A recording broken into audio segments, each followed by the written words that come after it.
अस्सलाम वालेकुम व्यूअर्स, हमारे होस्ट अवैस अकबर हैं। हमारी रहा Sindhi audio books channel viewers. अॼु असां तव्हांखे विज़िट करायूं था ओशन मॉल, जेको कराची में तीन तलवार ते आहे। तमामु वॾो हिकिड़ो शॉपिंग मॉल आहे ऐं तमामु ज़बरदस्त अंदरि शयूं मैनेज थियल आहिनि। अंदरि विज़िट बि कंदासीं, कुझु शॉपिंग बि कंदासीं ऐं इहो तव्हांखे ॿुधाईंदो हलां त जीअं अॻु में हिते मिडिस्ट हॉस्पिटल हुई, तक़रीबन 15 साल पहिरियां 2001 2002 में।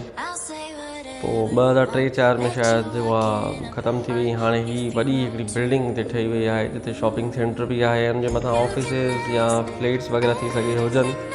छो काफ़ी वॾी मथे हुई, त उन करे असां विज़िट न कईसीं। ऐं असां सां गॾु आहिनि अब्दुल वहाब भुट्टो भाई। ऐं हिन खां पोइ असांजा वरी ॿिया कुझु व्लॉग्स आहिनि, जीअं त प्रॉपर्टी जो असांजो कमु आहे, HMR में वेंदासीं असां। वरी डिफरेंट आहिनि उहे असांजा व्लॉग्स असांजे ॿिए प्रॉपर्टी वारे चैनल ते आहिनि। हाणे असां अंदरि अची विया आहियूं। ही जीअं वॾियूं लिफ्ट स्टेयर्स वग़ैरह, बसि हिकिड़े दफ़ा ई माण्हू ॾाकिण ते बीहे त ऑटोमेटिक मथे हलियो वेंदो। शॉपिंग सेंटर सुठो आहे, अंदरां तमामु बहितरीनु आहे, लेकिन इहो जो माण्हू नज़र एतिरा न पिया अचनि, छाकाणि त महांगाई बि तमामु घणी लॻी पई आहे। अंदरां तव्हां ॾिसी सघो था, ही वॉचूं आहिनि, इहे जेके घड़ियूं आहिनि उहे बि तक़रीबन 4000 5000 खां स्टार्ट आहिनि। ऐं काफ़ी सारियूं डिफरेंट शयूं हुयूं। असां सोचियो त असां सुठी शर्ट वग़ैरह वठूं, लेकिन उहे बि काफ़ी कॉस्टली आहिनि। सो फ़िलहालु घुमूं कयूं पिया, माहौल ॾिसूं पिया त कीअं माहौल आहे, अंदरि छा सिस्टम आहे।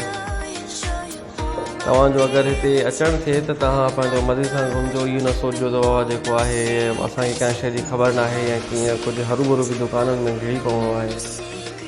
हाणे असां इहे शर्टूं ॾिठियूं, काफ़ी सारियूं सुठियूं शर्टूं आहिनि ऐं सेल में बि आहिनि, 50% सेल ते आहिनि। जेका 4000 जी शर्ट आहे उहा 2000 रुपये में मिले थी।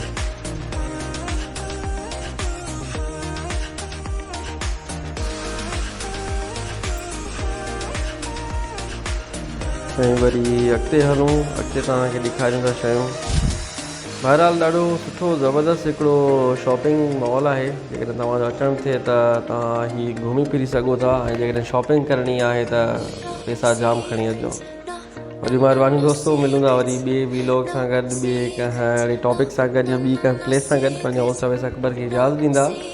ऐं असांजी कोशिशि हूंदी त नौजवाननि खे घणो मोटिवेट कजे, डिफरेंट सिंध जूं नॉलेज ॾिजनि, ऐं कुझु अहिड़नि माण्हुनि सां असां मिलंदासीं अॻिते हली, जेके जिन मां असांखे मोटिवेशन जाम मिले, त जीअं असांजा सिंधी नौजवान अॻिते हलनि। थैंक यू दोस्तो, अस्सलाम वालेकुम।